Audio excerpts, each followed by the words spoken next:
Hey, what's up? This is Jared with the iPhone App Podcast. We're going to take a look at Dietician.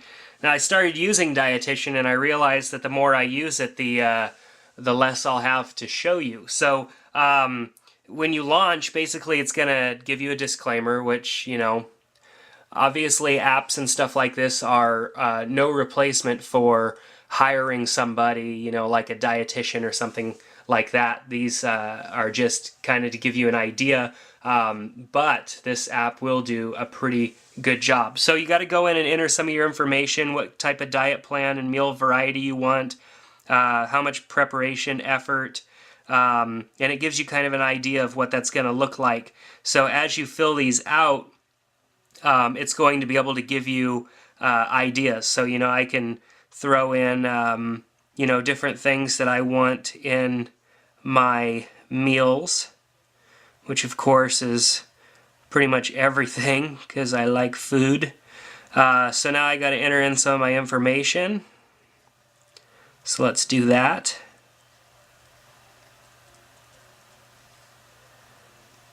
Come on, get out of my way. Alright, so let's go and enter my date of birth. And male, and 6 feet. And my goal weight, I would like to get down to about 185 back. And current weight, my current weight is 205. Alright, so now that I have all those settings there, I could generate some meals. And so it's going to go and create my meal plan. It's probably connecting to the internet right now and pulling back some information. And that could take a few minutes. Could not generate your diet. Please use less restrictive diet.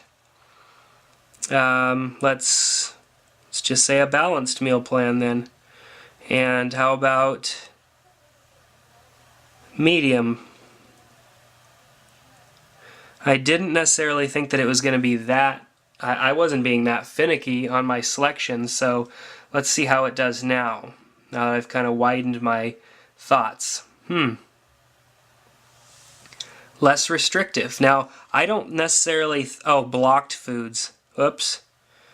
That's what I get for reading way too fast. Let's not block anything but shellfish. See, that was my own fault. Now let's generate. See what happens. So now it's generating meal plans for the next week. It's going to pull back information for... Actually, it's going out to, looks like the rest of the month. Now that I've opened it up a little bit. So as you can see, I mean, you can't cut out too much because you're going to have meals with some of this stuff. And then of course, with any meal plan, there are things you could substitute and stuff. So, if something comes back, and you don't happen to have it, you can substitute. I know I do that, and I haven't had a actual nutritionist before, but I've worked with books and stuff like that. So, alright, so it's given me some ideas for today's meal. So a bagel and cream cheese for possibly for breakfast, or some fruit and eggs or something like that.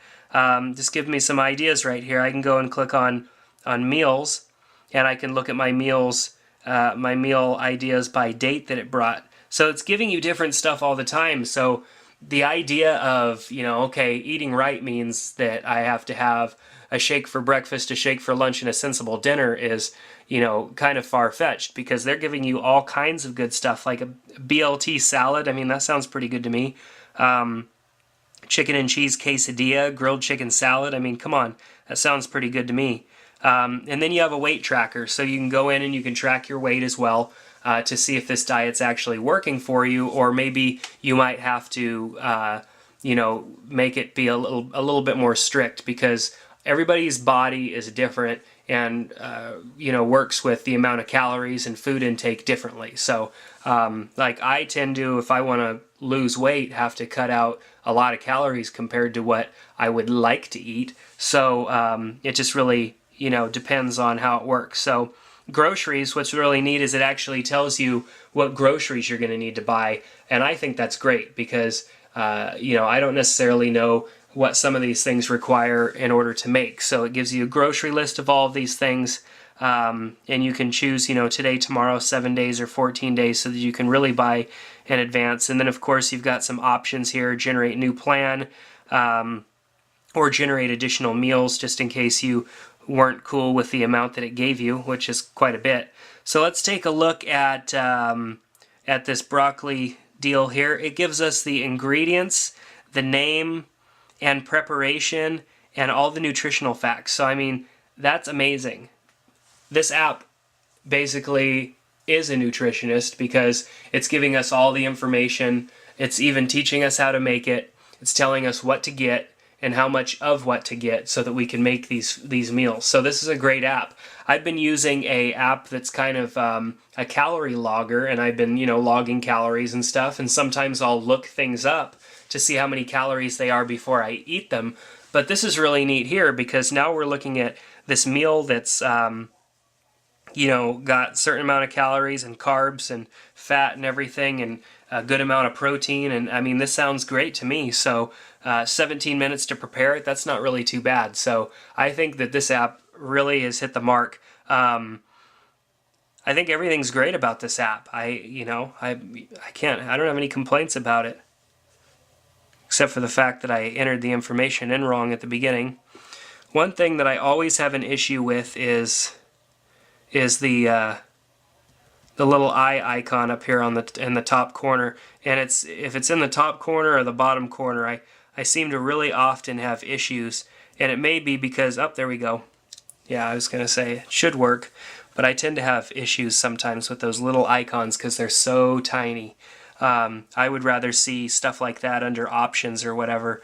So you can go to their website, email support, or read a disclaimer again, which I recommend you read anyways before you dive into using an app like this to change your diet and everything. So Dietitian, great app.